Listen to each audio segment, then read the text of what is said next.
আসসালামু আলাইকুম। আজকে একটা বানাবো অন্যরকম জিনিস। সেটা হচ্ছে দেখেন এখানে, এটা হচ্ছে আপনার কাসকি মাছ। তো এটা আপনার কাসকি মাছ, এখানে আপনার দেখেন কাসকি মাছ বাংলাদেশি, মেড ইন বাংলাদেশে লেখা আছে। এটা হচ্ছে আপনার 3.5 টাকা, 3.5 টাকা, প্রায় বাংলাদেশে 100 টাকার উপরে পড়ছে। তো এই কাসকি মাছ বানাবো আজকে। এখানে আছে পেঁয়াজ, রসুন, এখানে আদা আছে, টমেটো আছে, এখানে কাঁচামরিচ আছে। এগুলো দিয়ে বানাবো আজকে কাসকি মাছ। তো আপনাদের সাথে কীভাবে বানাবো এটা আপনাদের সাথে শেয়ার করবো। আমার ভিডিওটা একটু আপনারা দেখবেন প্লিজ। তো এখানে কাসকি মাছটা সুন্দর করে ছাপাই করে নিয়েছি। এখন এটারে হালকা একটু হলুদ মরিচ দিয়ে এটারে একটু হালকা ফ্রাই করে রাখবো।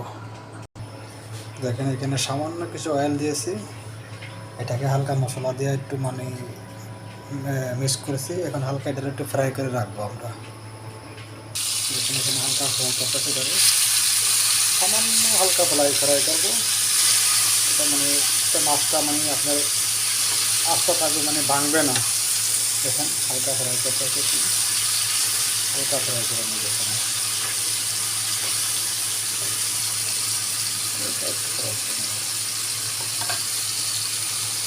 দেখেন হালকা ফ্রাই করে নিচ্ছি এটারে।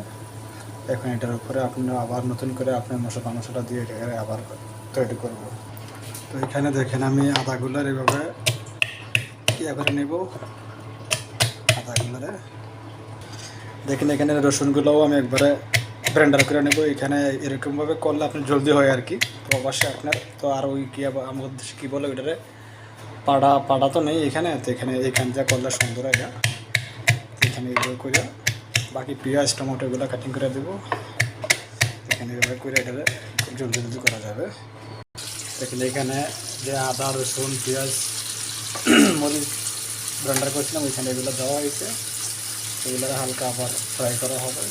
ফ্রাই করে মশলা দিয়ে তারপরে মাছটাকে আপনি দেখেন মাছটা এখানে রাখা হয়েছে। পরে মাছটা এখানে দেওয়া হবে। ঠিক এই সিস্টেমে যদি আপনারা কেউ বানান, আপনি এই গুঁড়া মাছ কেসকি মাছ খুব সুস্বাদু হবে। মাছটা হালকা ফ্রাই করে নিলে একটাও আপনার খারাপ হবে না। এখানে হালকা মশলা দেবো আমি এখন। দেখেন আমাদের মশলা তৈরি হয়ে গেছে। এখন আমি এখানে দেবো টমেটোগুলো কাটিং করে রাখছি। দেখেন টমেটো এগুলো সাথে ধনিয়া পাতা পরে দেবো। দেখেন এখানে টমেটো দিয়ে দেবো। টমেটো এখন দিয়ে দেবো। টমেটোটা হালকা গলার পরে আবার আপনার মাছটা দেবো উপরে। ঠিক এই প্রসেসে যদি আপনারা প্রবাসে যদি এভাবে বানায় খান, কাসকির গুঁড়া অনেক স্বাদ পাইবেন, মজা পাইবেন। দেশে থেকে কোনো অংশে কম হবে না পিস। এখন টমেটোগুলো দিয়ে দিলাম। এখন আমি এখানে টমেটোগুলো দিয়ে দিলাম। তো বন্ধুরা দেখেন আমার টমেটোগুলো সুন্দর গলে গেছে। তো এখন আমি মাছগুলো দিয়ে দেবো। এখানে কিন্তু বিলকুল পানি দেওয়া যাবে না। আমি কিন্তু বিলকুল পানি দিই নাই, পানি দিলে নষ্ট হয়ে যাবে। দেখেন এখন আমি মাছগুলো সুন্দর করে দিয়ে দেবো। একটা মাছও আপনার খারাপ হবে না। এই সিস্টেমে আপনারা যদি বানান প্রবাসে অনেক মজা পাইবেন, টেস্ট পাইবেন। আমার ভিডিওটা যদি ভালো লাগে অবশ্যই আমার ফেসবুক পেজে ফলো দিয়ে আপনার পাশে থাকবেন। আমার একটা ইউটিউব চ্যানেলও আছে, এখানে সাবস্ক্রাইব করবেন। আর এখানে দেখেন বানানো হইতে আছে কি বাসমতি চাউল। ধন্যবাদ, আল্লাহ হাফেজ, আসসালামু আলাইকুম।